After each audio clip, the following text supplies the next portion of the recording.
Tapi dalam kes cukai, menentukan cukai pintu ataupun cukai taksiran ini sebenarnya, dia mesti, kalau pada pandangan saya, kalau saya sebagai kerajaan, dia mesti melihat kedudukan ekonomi, keupayaan rakyat. Tak boleh kita letak satu cukai tanpa melihat keupayaan rakyat. Kalau kita letak satu cukai yang tinggi, yang menimbulkan bantahan sampai 20,000, ini menunjukkan bahawa rakyat tidak mampu dengan cukai. Apa petunjuk?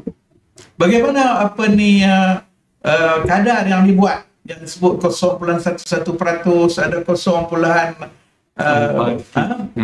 Banyak kan dia punya kadar-kadar di rumah. Apakah asas yang dibuat? Jadi kita kena tengok dari segi situ. Jadi sebagai pentadbir di peringkat PBT, mereka tidak seperti ahli politik. Mereka melihat secara literal.